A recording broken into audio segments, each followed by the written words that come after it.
صل وسلم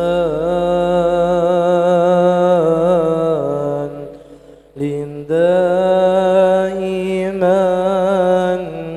أبدا على حبيبك خير خلق كلهم هو الحبيب الذي ترجى شفاعته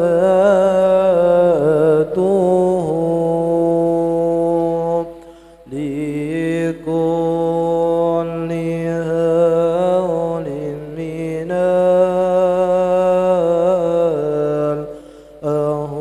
الأهوال محتحمين يا ربي بالمصطفى بلغ مقاصدنا واغفر لنا ما مضى يا واسع الكرم يا أرحم الراحمين يا أرحم الراحمين يا أرحم الراحمين فرج على المسلمين. Assalamualaikum warahmatullahi wabarakatuh. Alhamdulillahi rabbil alamin wassalatu wassalamu ala asrafil anbiya'i wal mursalin sayyidina Muhammadin wa ala alihi wa sahbihi ajma'in amma ba'du. Hadratul kiram, para alim, para sepuh, para kiai, para pengurus takmir Masjid An-Nur, wabil khusus kepada Gus Muhammad Al-Hadi Abu Hasan serta segenap jamaah Masjid An-Nur, baik yang hadir maupun yang hadir online. Mudah-mudahan kehadiran kita semuanya di sini majelis dicatat oleh Allah Subhanahu wa taala sebagai amal ibadah yang soleh. Amin ya rabbal alamin. Mari kita buka kajian rutin kita pada malam hari ini dengan bacaan Ummul Quran suratul Fatihah ila hadratin Nabil Mustafa Muhammad Rasulullah sallallahu alaihi wasallam wa ala alihi washabihi wa auladihi wa dzurriyyatihi wa jami'i sahaja ahli al-qubur nasliyan sunnah ahya min masyayikhillahi lahumul Fatihah. Bismillahirrahmanirrahim. Alhamdulillahi rabbil alamin arrahmanir rahim shiratal mustaqim shiratal ladzina an'amta 'alaihim ghairil maghdubi 'alaihim waladdallin amin. Selanjutnya untuk kajian pada malam hari ini yaitu kajian fikih tentang bab pernikahan dan rumah tangga. Mudah-mudahan nanti ada guna dan manfaat bagi kita semuanya ataupun kepada putra-putri kita yang kelak akan mengarungi bahtera rumah tangga juga.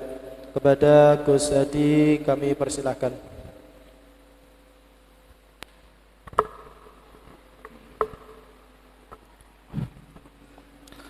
Assalamualaikum warahmatullahi wabarakatuh.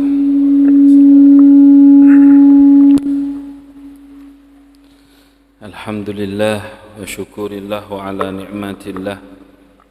La hawla wa la quwwata illa billah. Rabbi shrah li sadri wa yassir li amri wahlul 'uqdatam min lisani yafqahu qawli. Amma ba'du. Yang saya hormati para alim ulama dan juga yang saya hormati kepada segenap jajaran pengurus takmir Masjid An-Nur, yang saya hormati kepada segenap jamaah daripada Masjid An-Nur. Semoga hal kebaikan ini selalu mendapatkan kekuatan daripada Allah Subhanahu wa taala agar bisa selalu istiqomah ila yaumil qiyamah. Alhamdulillah, pada malam hari ini kita bisa bertemu kembali yang mana pada malam hari ini kita akan membahas tema tentang pernikahan. Namun pada dasarnya kita hanya akan membahas tentang apa saja yang berada pada hukum-hukum pernikahan, kemudian juga akan membahas tentang rukun-rukunnya pernikahan apa saja. Daripada dua hal ini kita akan bisa memahami secara bersama tentang pernikahan secara luas ketika kita bisa meneliti satu persatu.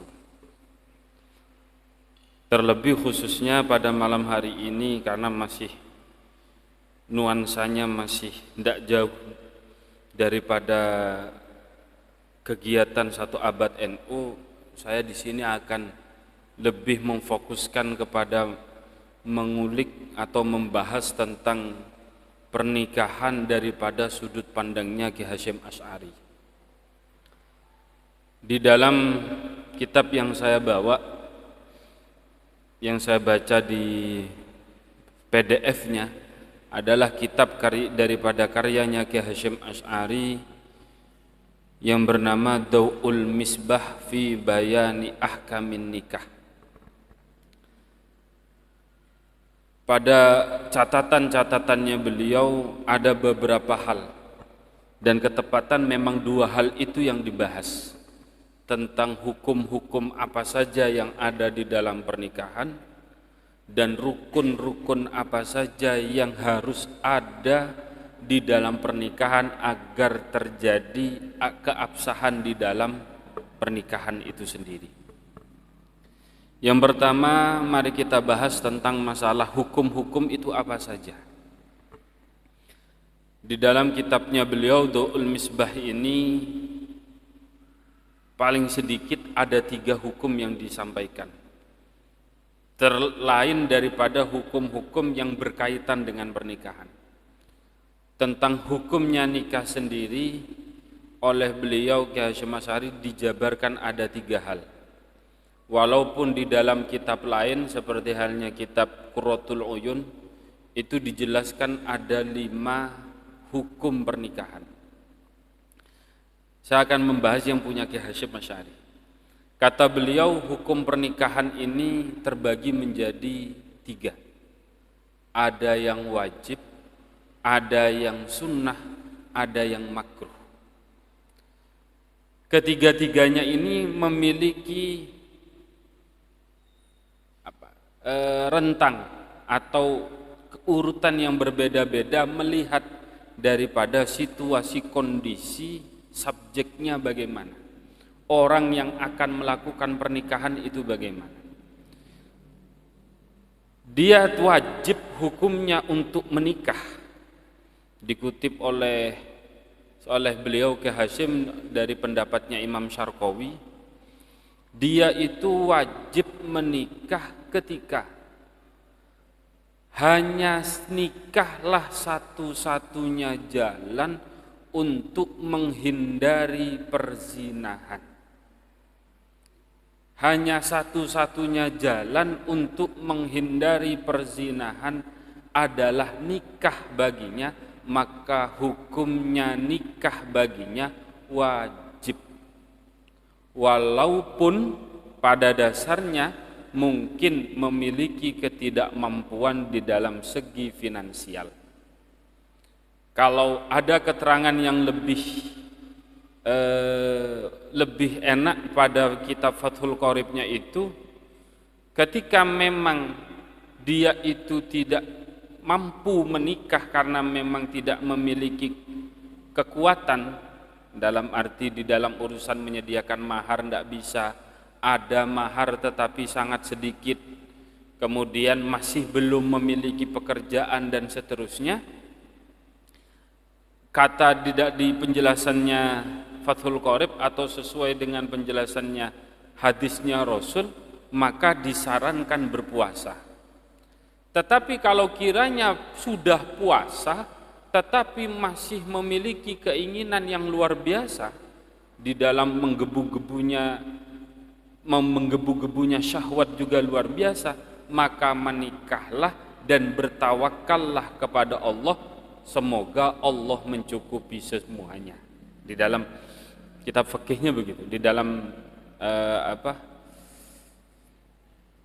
Fathul Qoribnya dikatakan seperti itu. Dikatakan andai kata fa'ilam tangkasiru bisawm, andai kata berpuasa itu tidak mampu memecahkan gejolak nafsunya, maka yatazawwaju, maka menikahlah, wa yatawakkal 'ala Allah, dan bertawakallah kepada Allah, fa innahu, karena sesungguhnya Allah itu adalah zat yang menanggung kepada semua hamba-hambanya. Jadi yang pertama diutarakan oleh Kiai Hasyim Asy'ari, wajib bagi orang yang tidak ada lain untuk menghindari perzinahan adalah menikah. Kemudian nikah yang kedua hukumnya adalah sunnah bagi orang yang mampu, ya, bagi orang yang mampu di dalam segi mahar, di dalam segi memberikan nafkah, mungkin sudah punya penghasilan walaupun sedikit, dan juga dia secara fisik mampu. Jadi kemampuan di sini itu terbagi dari dua hal, ada secara fisik, secara batin. Secara fisiknya adalah mampu di dalam memberikan mahar dan nafkah, secara batinnya dia mampu memberikan kebutuhan biologis untuk pasangannya. Itu adalah kata-kata mampu. Kemudian hukum yang ketiga adalah makruh. Makruh itu tadi adalah bagi seseorang yang mampu secara fisik, mahar dan nafkah bisa, tetapi memiliki permasalahan di dalam fisik yang lain. Contohnya adalah memiliki penyakit pikun. Itu hukumnya makruh. Tetapi secara finansial dia mampu, maka hukumnya menikah baginya adalah makruh. Kemudian yang juga dijelaskan oleh Kiai Hasyim Asy'ari adalah sunnah bagi kita itu untuk menikahi seseorang yang memiliki agama. Karena di dalam hadisnya Rasulullah dikatakan, orang itu kalau menikahi karena cantiknya atau karena gantengnya, maka fa'asa husnuhunna yurdihinna. Siapa tahu suatu saat kecantikannya atau kegantengannya itu akan sirna. Dan ketika dia menikah karena hartanya, melihat jabatannya, wah kayaknya posisinya top, hartanya juga top, maka suatu saat siapa tahu hartanya akan habis. Tetapi kalau dia itu menikahi karena agama, jikalau andai kata menikahi karena agama itu orangnya wis jelek, terus kemudian memiliki cacat anggotanya, tetapi memiliki agama yang baik, itu lebih baik untuk kita dahulukan daripada memilih wanita yang cantik dan tidak memiliki agama. Karena kaitannya banyak, melihat ibu adalah awalul madrasatul walad. Ibu adalah permulaan madrasah daripada anak, sehingga memiliki pertimbangan yang cukup serius. Rasulullah memberikan ketetapan menikahi karena agama itu jauh lebih baik daripada segala-galanya. Kemudian daripada rangkaian hukumnya itu tadi, pada pernikahan itu disunnahkan untuk melihat atau melihat kepada lawan jenisnya. Tetapi hukum kesunnahan tadi itu hanya terbatas melihat wajah dan telapak tangan, baik dia itu melihatnya sendiri atau diwakilkan. Sunnah, karena biar betul-betul tahu, bukan hanya mendapatkan omongan dari orang lain, itu loh Siti itu orangnya begini. Biar orang tadi itu betul-betul tahu, oh Siti yang diberitakan oleh orang lain, oleh orang-orang adalah Siti yang sebenarnya. Ya betul-betul cantik, betul-betul baik, betul-betul memiliki agama. Sehingga biar tidak ada, kalau pakai bahasa Maduranya, makle tade kastanah di budi hari, atau tidak ada rasa penyesalan di belakang hari.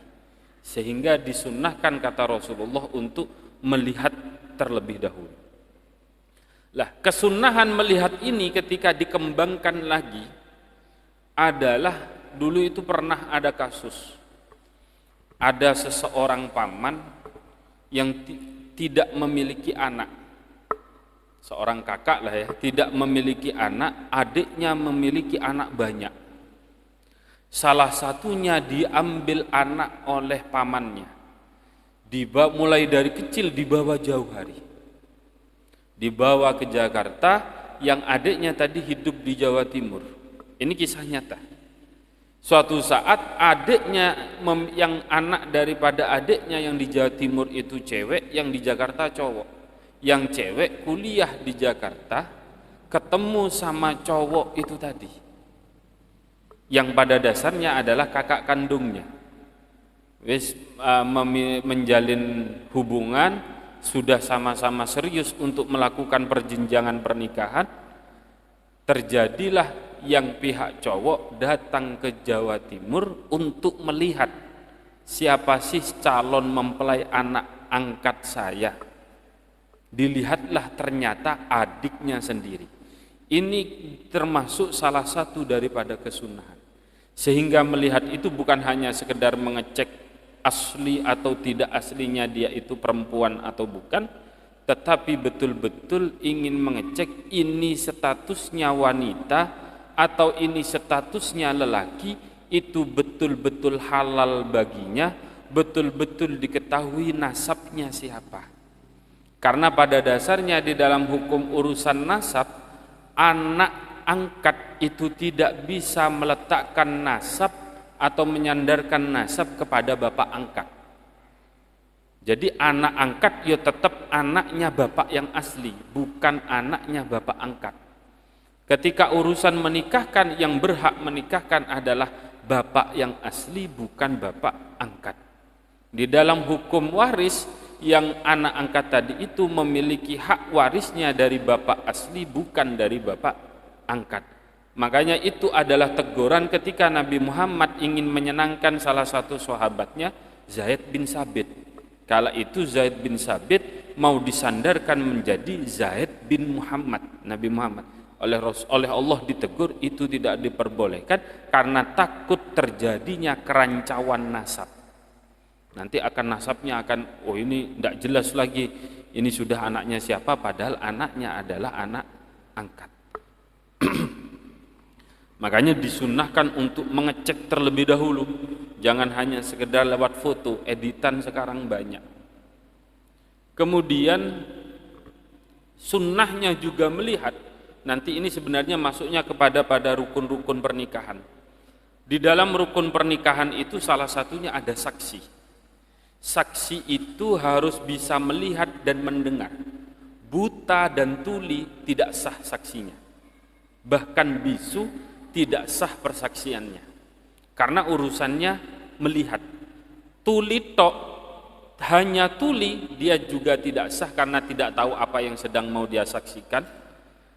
Buta tetapi mendengarkan karena juga tidak tahu kalau masalah suara bisa mirip. Suara A, B, C bisa mirip.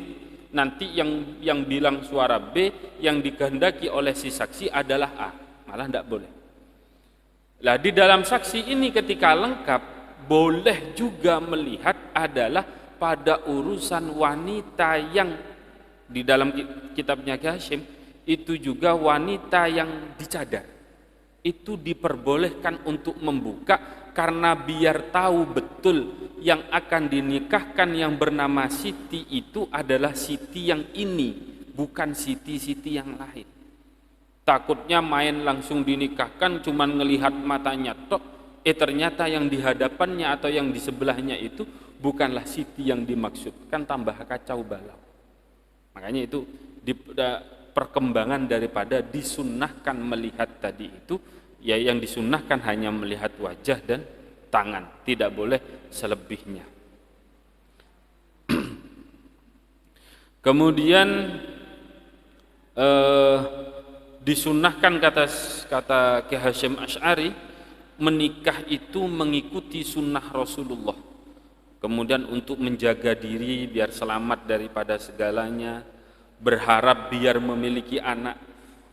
Mungkin lain hari kita bahas karena belakangan ini kan sedang hangat ada YouTuber yang mengangkat masalah child free. Menikah tetapi tidak memiliki keinginan untuk punya anak. Itu mungkin kita bahas di lain waktu. Karena memang tujuannya menikah itu kata Rasulullah ya untuk memperbanyak umat.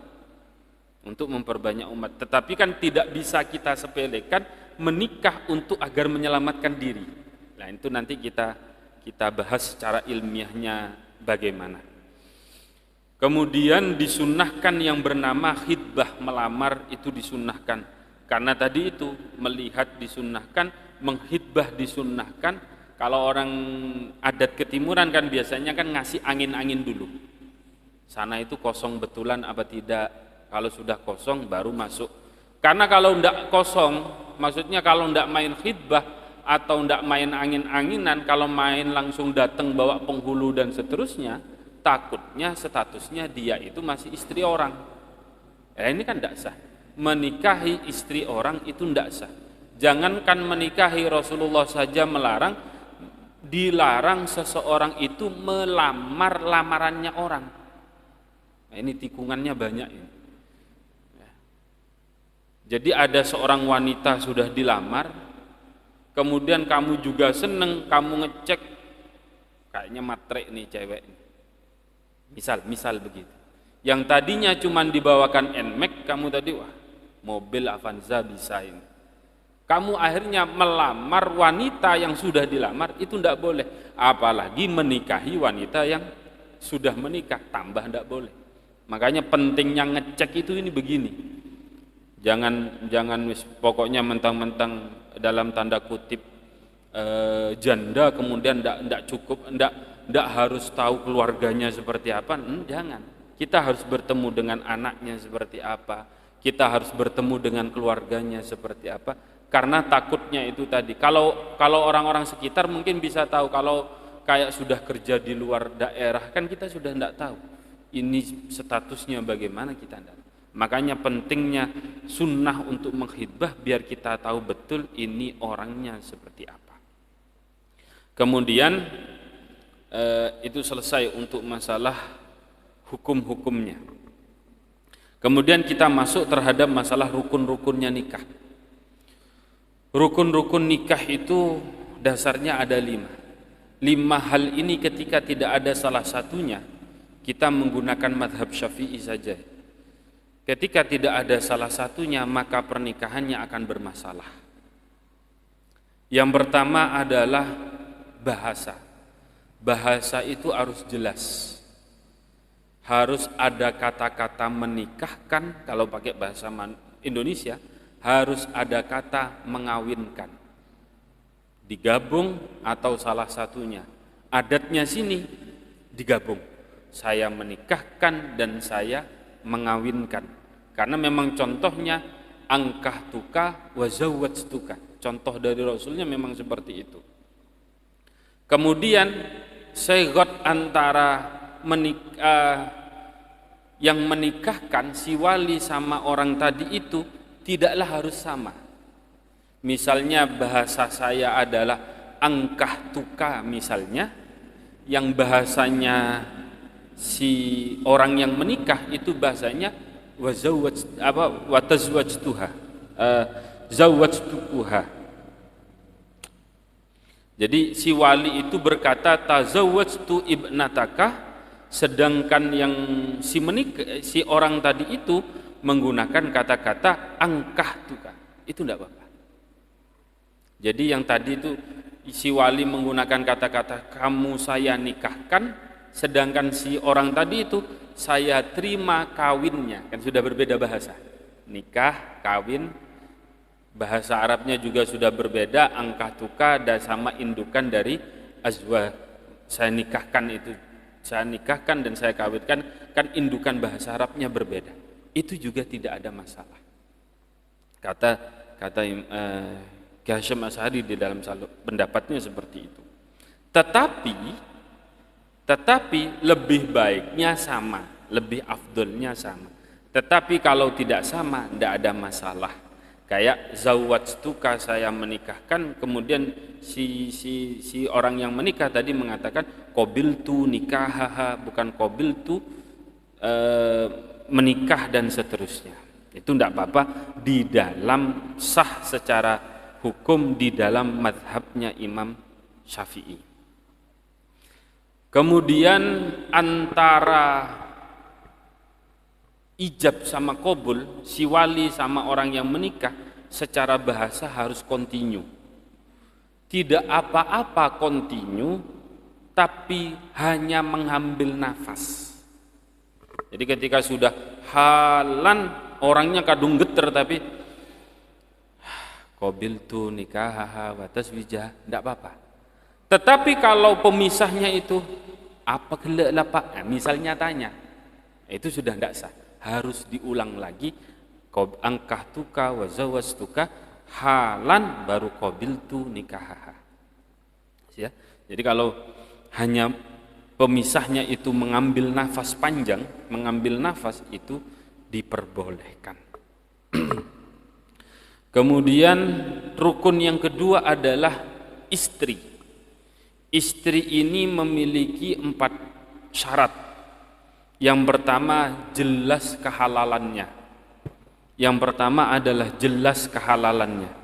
Di dalam kitab fikih yang lain dibahas, seperti halnya di dalam kitab Fathul Qorib, permasalahan perempuan-perempuan yang diharamkan itu jumlahnya ada 14 orang. Baik dari segi nasab maupun selainnya. Kalau yang selainnya itu adalah mertua, itu kan akhirnya menjadi haram karena kita menikahi anaknya. Itu menjadi sebab yang lain, bukan karena sebab nasab. Ibu, kemudian ibu, kemudian saudara perempuan, kemudian bibi daripada ibu ataupun bapak, ya. Kemudian juga bibi daripada bapak, kemudian anaknya saudara dan seterusnya.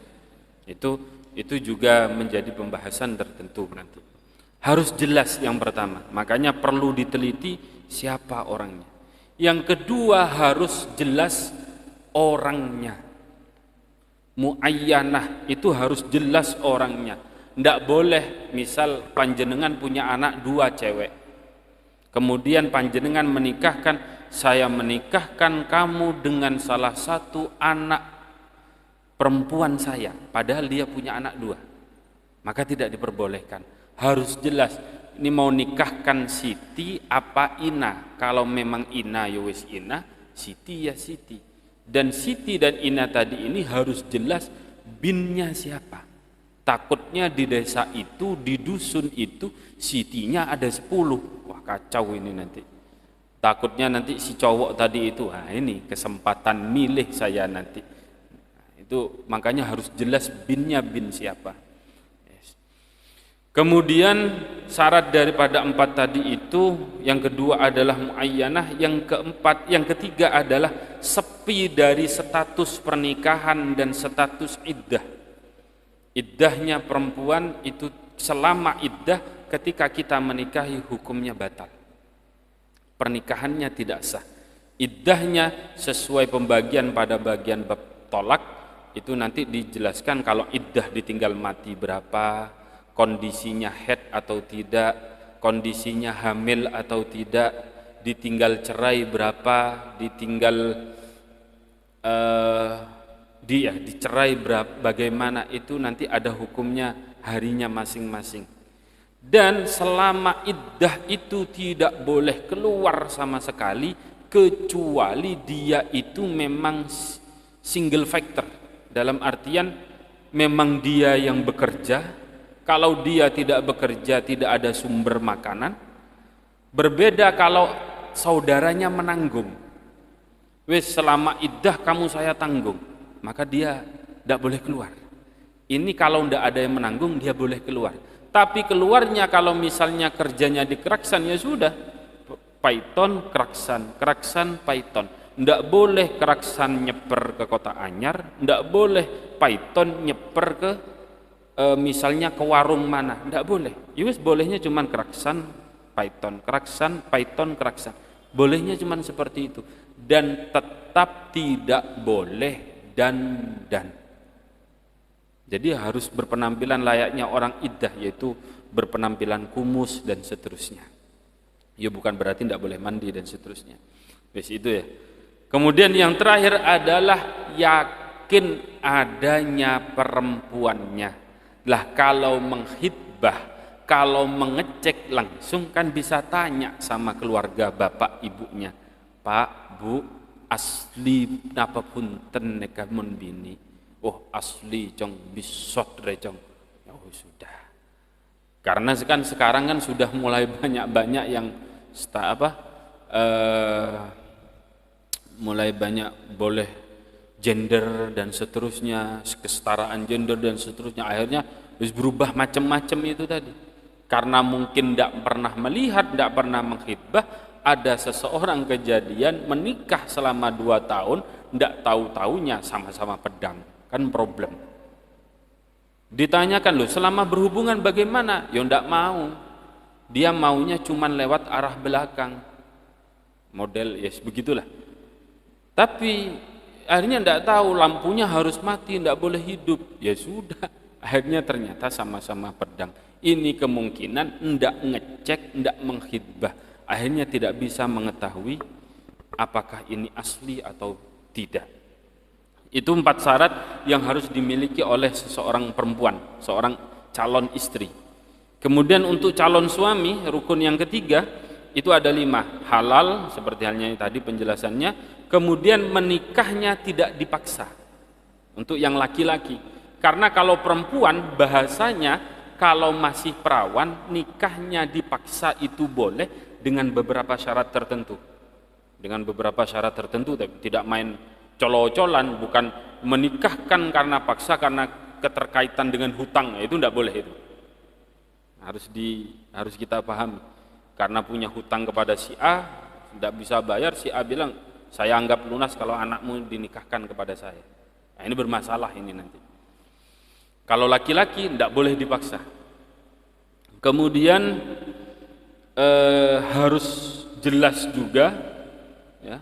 Harus jelas orangnya siapa, jangan main saya nikahkan Agus dengan siapa, Agusnya ada 10, nanti malah milih-milih.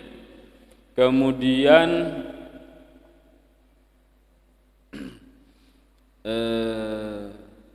harus aliman bihilil mar'ah, seorang calon suami harus mengetahui kehalalan calon istri. Itu tadi seperti yang sudah kita bahas. Kemudian yang keempat, yang kelima adalah lelaki secara nyata. Lelaki secara nyata. Tidak boleh seorang perempuan itu menikahi khunta. Khunta itu banci, bukan banci karena gender. Tetapi memang banci yang memiliki 2 alat, itu khunta. Itu namanya khunta. Kenapa kok menjadi problem? Karena takutnya yang fungsi adalah yang wanita. Tetapi Begitu sebaliknya, ketika yang fungsi adalah yang wanita, bolehkah menikahi dengan lelaki yang memang sudah jelas kelaki-lakiannya. Ya, jadi khunsa itu bukan banci yang pada umumnya sekarang. Kalau pada umumnya sekarang kan pedangnya ada, tetapi fisik wanita, kan begitu umumnya sekarang. Lah kalau yang ini memang punya dua, dan nanti hukum sholatnya juga akan berbeda, dominan yang mana. Kalau dominan yang berguna adalah yang alat kelamin perempuan, maka dia akan sholat dan auratnya seperti halnya perempuan. Kalau memang dominannya laki-laki, maka yang dia lakukan adalah sholat model laki-laki dan auratnya ala laki-laki, tetapi tetap tidak boleh dijadikan imam. Nah, ini harus standarisasi Pak Barudin. Kalau ada imam yang daftar di sini, cek asli apa enggak. Monggo bagaimana caranya jenengan mengeceknya. Kemudian rukun yang keempat itu adalah adanya wali. Wali itu memiliki 9 syarat. Yang pertama, tidak ada paksaan tadi itu, ikhtiar. Yang kedua, harus baligh. Tidak boleh mentang-mentang bapaknya tidak ada, punyanya cuman adiknya masih belum balik, tidak sah menikahkan. Kemudian yang ketiga, harus berakal. Tidak boleh walinya itu, kalau walinya gila, bapaknya sudah gila, jelas gilanya, maka tidak boleh untuk menikahkan anak perempuannya. Kemudian yang keempat adalah merdeka, tidak terkait dengan hal-hal yang lain. Yang kelima adalah laki-laki betul. Yang keenam adalah memiliki sifat adil. Kemudian yang ketujuh, beragama Islam. Terus yang kedelapan dia itu tidak memiliki cacat di dalam pikiran, maksudnya berakal tetapi punya penyakit pikun. Nah, itu tidak boleh untuk menikahkan. Berakal tetapi punya penyakit lola, itu tidak boleh juga. Takutnya nanti siapa, tidak sadar-sadar. Itu juga tidak diperbolehkan untuk jadi wali.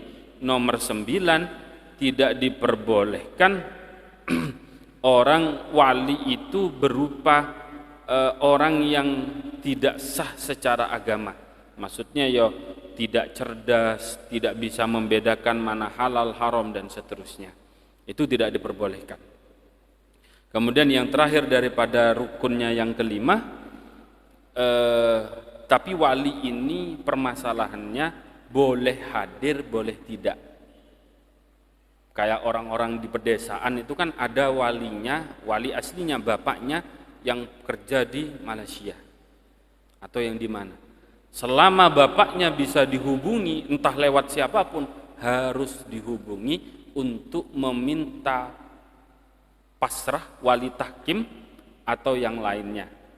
Nanti ada kitab sendiri itu yang membahas bagaimana kalau ngakad langsung tapi via telepon. Tidak dipasrahkan tetapi ngakad langsung via telepon. Nah, itu asohnya tidak sah.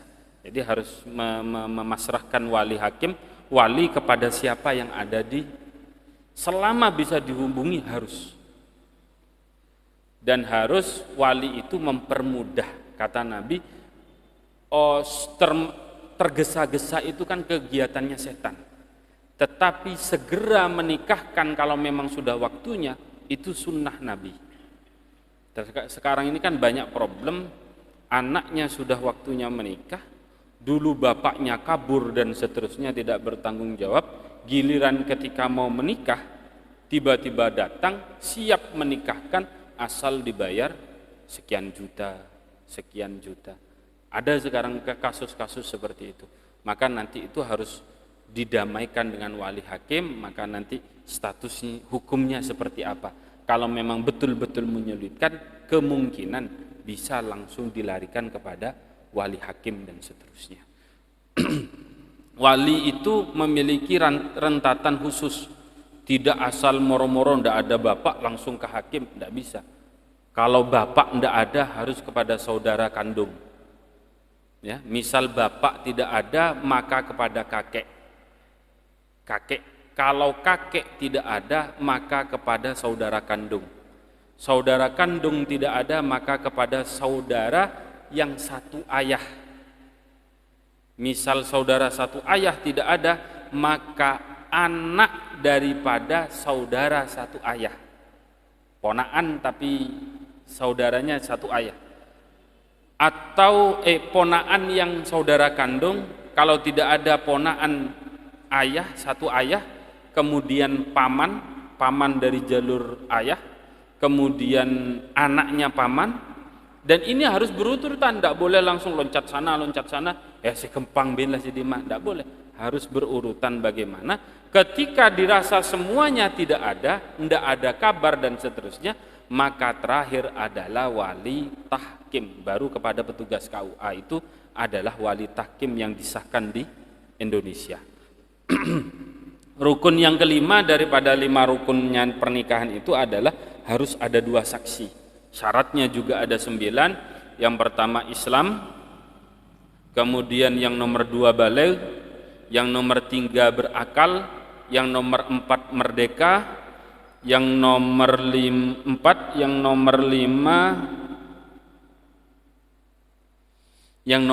laki-laki, yang nomor 6 adil, yang nomor 7 bisa mendengar.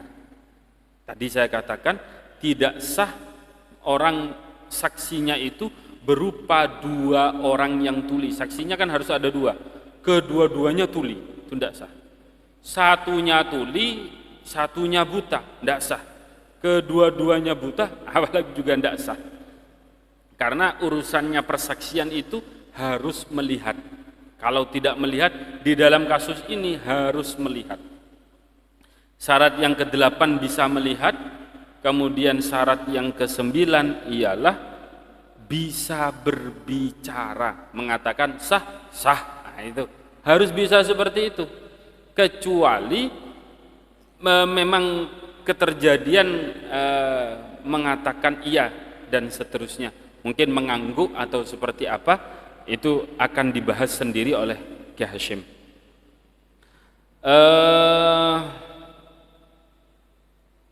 Jadi bisu keduanya tidak boleh, berarti tidak sah. Kalau cuman sah, nah itu tidak boleh, harus mengatakan sah, harus mengucapkan secara jelas. Begitu juga segot bahasa tadi itu, kedua-duanya harus bisa berbicara. Berbeda, salah satunya memang bisu asli, boleh menulis atau boleh pakai isyarat. Boleh pakai isyarat, boleh pakai menulis dan seterusnya. Itu adalah beberapa pengertian hukum-hukum yang berkaitan dengan nikah dan beberapa rukun-rukun nikah yang harus dipersiapkan oleh kita. Ketika itu tidak ada, salah satunya tidak ada menurut mazhab Syafi'i, maka itu akan bermasalah. Saya tidak akan membahas mazhab lain karena di dalam mazhab lain beberapa orang itu menyalahgunakan. Ini bermasalah betul memang. Saya tidak akan membahas itu karena takut disalah artikan dan seterusnya. Mungkin itu yang bisa kita bahas pada malam hari ini. Mungkin kita akan bahas lagi di dalam kesempatan-kesempatan yang lain. Mungkin itu yang dari saya. Mungkin kalau ada satu pertanyaan, monggo.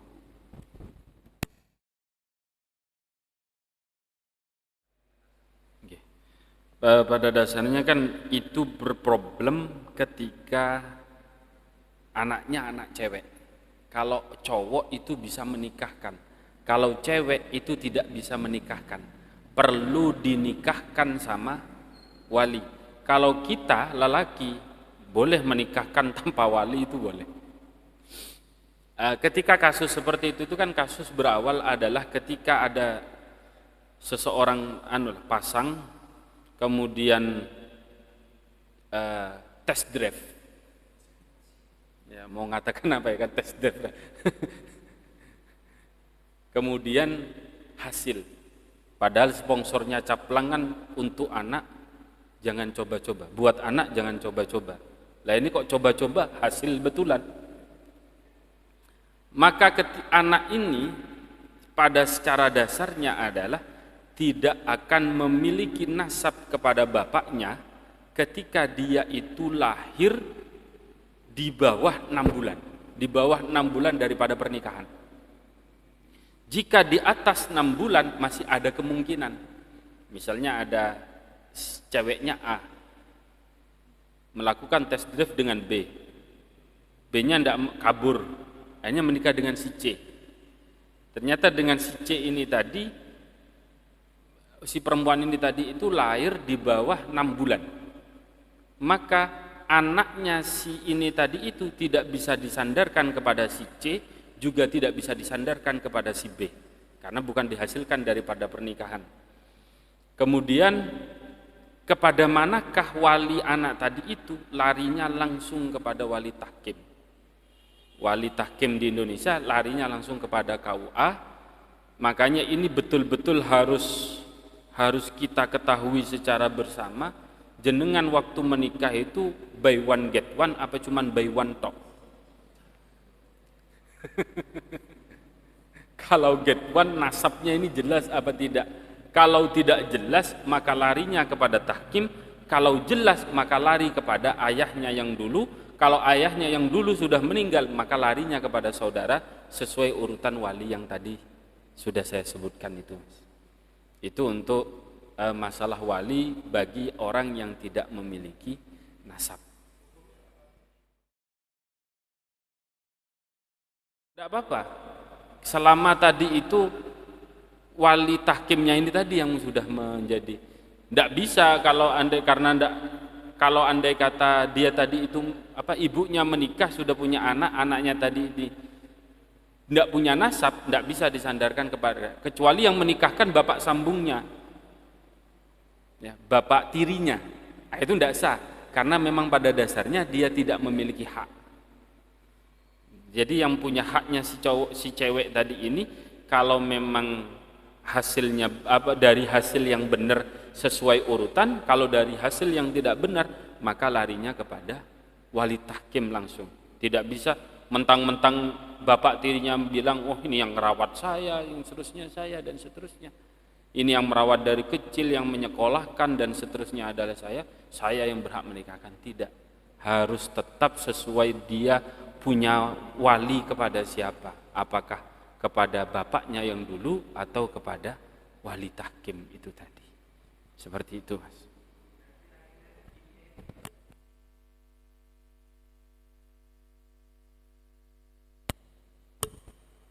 Kepada binnya bin tahkim itu tadi, bin KUA itu tadi. Kalau pas ketika itu boleh akhirnya mengatakan binti si KUA-nya itu tadi. Tidak bisa karena ibunya tidak punya hak mau nikahkan. Ada hukum itu mewakilkan tanpa mempasrahkan itu boleh.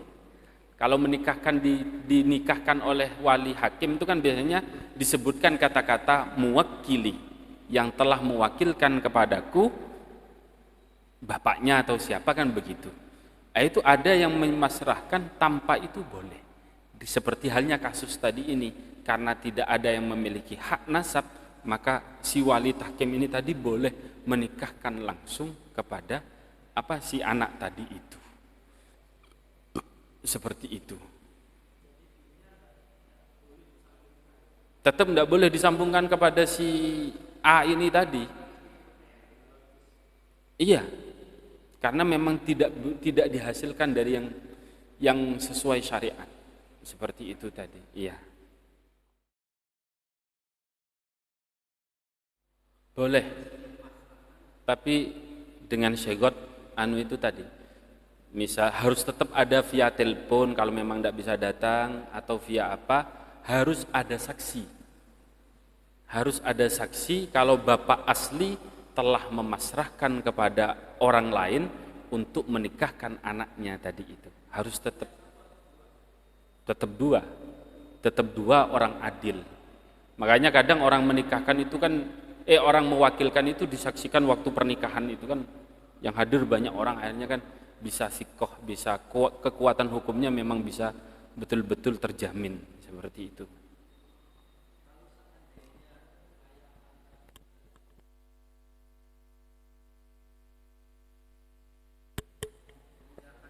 Nggih, tidak apa-apa, yang penting ada saksi dua. Tetap ada saksi, tetap. Karena di dalam hukum ada orang itu menganggap pernikahan ini kan hukum jual beli. Mohon maaf, ada ulama mengatakan seperti itu karena ada mahar baru kamu bisa mendapatkan seorang wanita itu. Tapi jangan disamakan seperti halnya yang tidak baik. Yang apa?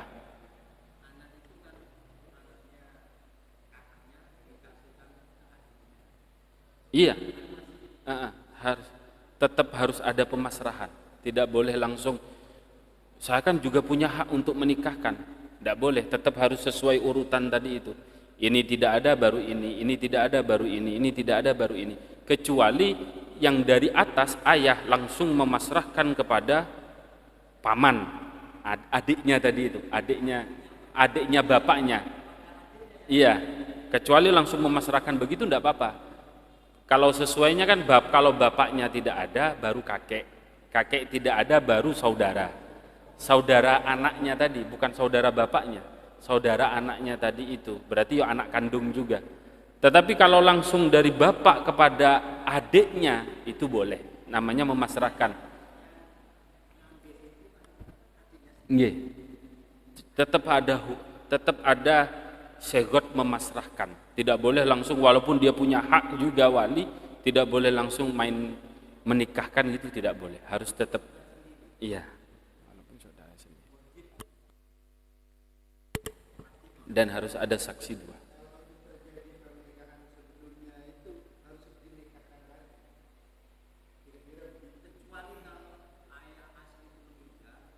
Nah, ayah asli meninggal, larinya kepada kakek. Kakek meninggal, maka larinya kepada saudaranya si wanita tadi itu.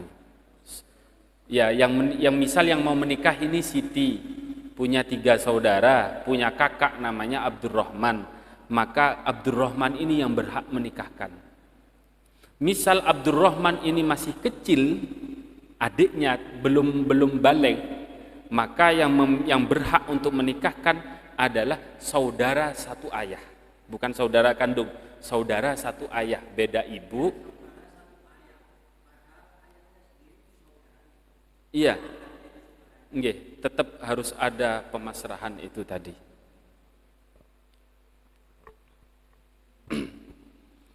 Karena kayak sama seperti halnya punya sepeda lah. Sepeda ketika kita hasil daripada urunan, maka itu kan harus rembuk dulu. Tidak bisa sepeda 20 juta, 10 juta kakak, 10 juta adik. Ketika adik ingin menjual, itu harus pamit dulu sama kakaknya. Saya butuh uang, saya ingin menjual bagian saya. Apakah kamu punya uang untuk membelinya? Kalau tidak, bagaimana solusinya? Ya sudah, dijual bareng, nanti dibagi berdua. Tidak boleh si adik tadi ini langsung menjual kepada orang lain. Saya punya hak sekian, itu tidak boleh, harus sesuai urutannya. Mungkin itu yang bisa kita kajikan pada malam hari ini. Kita sambung di lain hari, semoga insya Allah kita selalu diberikan kekuatan dan umur yang panjang oleh Allah Subhanahu wa ta'ala. Al-Fatihah.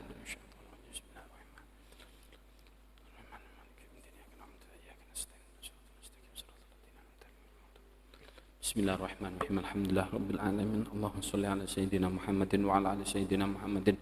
Allahumma ighfir lana wa liwalidayna warhamhum kama rabbayana shaghiran. Anzalna mubarakan anzalin. Rabbana hab lana min azwajina wa dhurriyyatina qurrata a'yun waj'alna lil muttaqina imama. Rabbana dhalamna anfusana wa illam taghfir lana wa tarhamna lanakunanna minal khasirin. Rabbana atina fid dunya hasanah wa fil akhirati hasanah wa qina adzabannar. Sallallahu ala sayyidina Muhammadin bil ummi wa ala alihi wasallam. Subhana rabbika rabbil izzati amma yasifun wa salamun alal mursalin walhamdulillahi rabbil alamin. Bismillahil Fatihah. Iyyaka na'budu wa iyyaka nasta'in. Shiratal ladzina an'amta 'alaihim ghairil maghdubi 'alaihim waladdallin. Kurang lebihnya mohon maaf. Assalamualaikum warahmatullahi wabarakatuh.